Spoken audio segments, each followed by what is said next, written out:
But this was about the Dutch being complete and absolutely thumping Sweden in the way that they did. The Netherlands are way scarier than people think, and teams better wake up right now. Sure, the Dutch have never actually grabbed a World Cup trophy, and nobody's calling them favorites heading into this tournament. But under Ronald Koeman since 2023, fueled by a stacked qualifying run and a squad that finally looks settled, they're rolling into 2026 with real swagger, real balance, and enough firepower to wreck anybody's tournament dreams.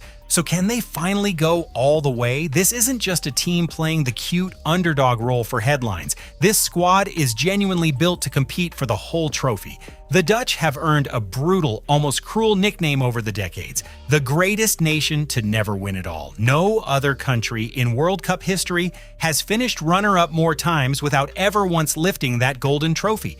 Just 90 minutes separated them from glory on 3 separate occasions: 1974, 1978, and 2010, and every single one stings worse than the last when you really sit with it.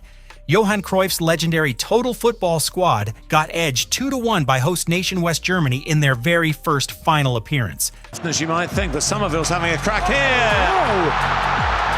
Oh. He's off and running. Somerville! Cody Gakpo! Sweden being blown away here. 4 years later in Argentina, the home crowd watched their team crush Dutch hearts 3-1 in extra time. Then came 2010 in South Africa, where Spain delivered the cruelest gut punch of all: Andrés Iniesta's extra time strike handing La Roja their first ever World Cup title, while the Netherlands watched it slip away again. That moment still haunts Dutch football to this day. Iker Casillas stretching out his foot just enough to deny Arjen Robben, a single split second standing between the Netherlands and rewriting football history forever.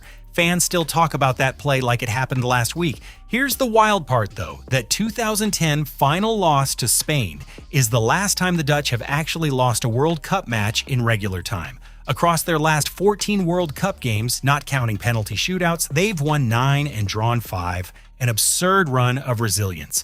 Then 2018 happened and they pulled in Italy, missing the tournament completely and leaving the whole country stunned. Still, their overall tournament resume backs up the hype. They've reached the semifinals in 5 of their last 11 World Cup appearances. When the Dutch actually show up to the big stage, they almost never go down easy, and history proves it. Now there's real growing belief building inside this squad for another unforgettable run. But Koeman has been clear: every single piece has to click into place, and this moment is massive for him personally too. His first ever World Cup as a head coach, and only his second major tournament since guiding the Netherlands to the Euro 2024 semifinals. Koeman first grabbed the reins back in 2018 after Dick Advocaat stepped down from the job. He steered the Dutch to the 2019 Nations League final and locked in Euro 2020 qualification before bouncing over to a struggling Barcelona side that desperately needed direction. Every time I think of Netherlands, I think of football. I think of 4-3-3. I think of the high press. I think they've changed the game so many times with their culture of football and how they play the game, and well respected for being very good footballers. It's crazy that they don't have a World Cup. When you tell people they don't have one, it's kind of like a shell shock if they don't know that stat. So can they get one here? I don't know. They're in a pretty good spot right now. 2.5 years later, he returned for round 2 in 2023 once Louis van Gaal stepped away following the 2022 World Cup.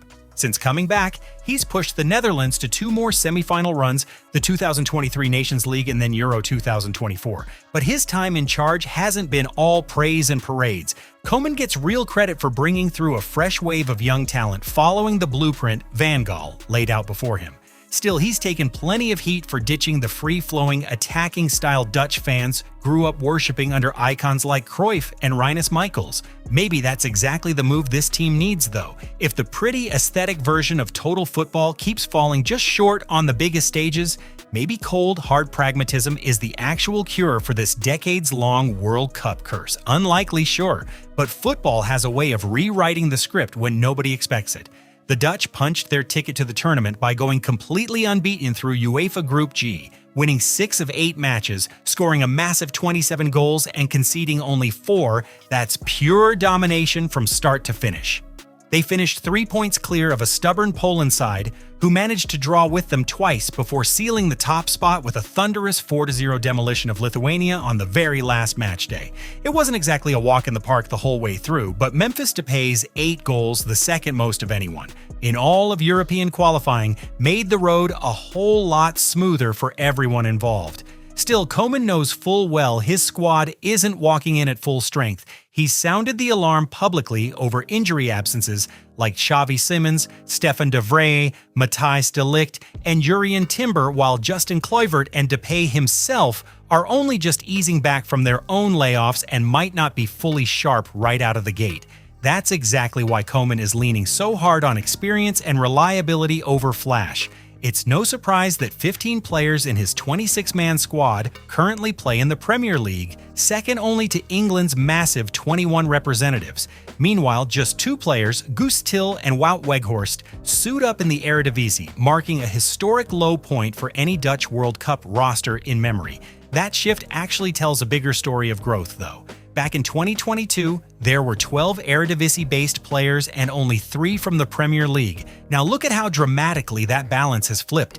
Stacking the squad with players hardened in arguably the toughest league on the entire planet makes total sense heading into tournament football. But if the Dutch genuinely want a deep run this time, Koeman is going to need his 5 core veterans firing on every single cylinder. Leading that veteran charge is Virgil van Dijk, a man who flat out refuses to age. He played every single minute of Liverpool's entire Premier League season, becoming the oldest outfield player in league history to ever pull that off at nearly 35 years old. Since June 2025 alone, he's logged over 5,800 minutes between club and country, more than any other player across all of Europe's top 5 leagues combined. His defending remains absolutely elite too. He led every single Premier League player who contested 100-plus duels with a staggering 73% success rate, while also topping the entire league in aerial duels won and total clearances.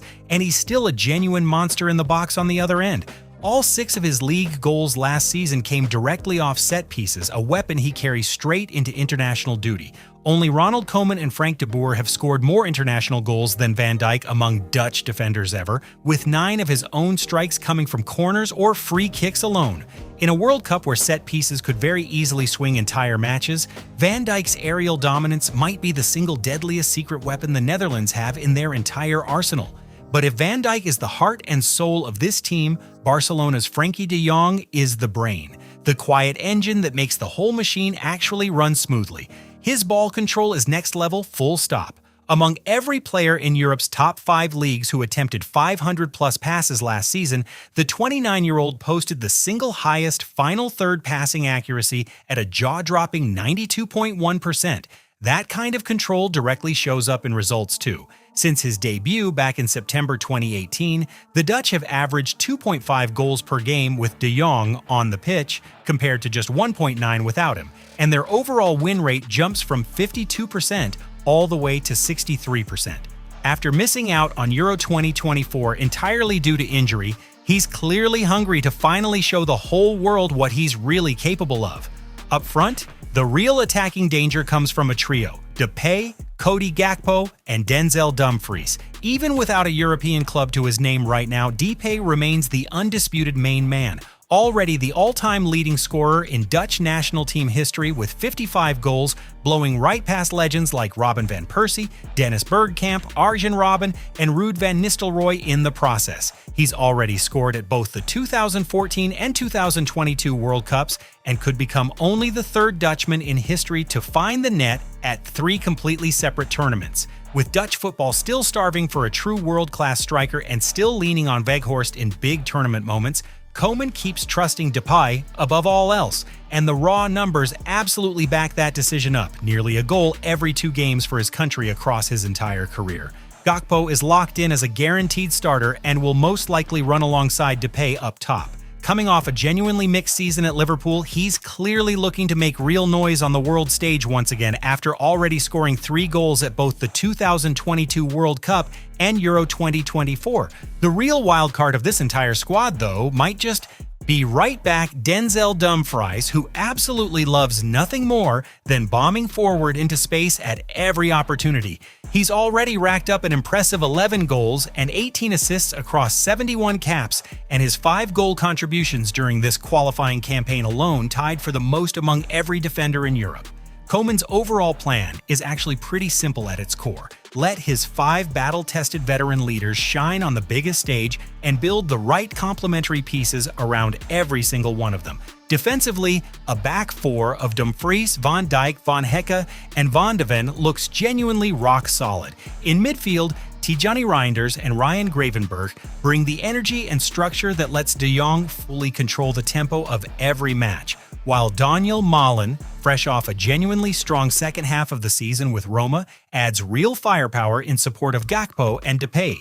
Yes, the Dutch still don't have a classic traditional number 9 leading the line, but their goals can realistically come from absolutely anywhere, and Koeman's fluid forward rotation gives him a serious tactical edge over plenty of opponents. If the Netherlands finally manage to break their decades-long World Cup curse this time around, it will almost certainly be because their 5 core leaders rose to the occasion exactly when it mattered the absolute most.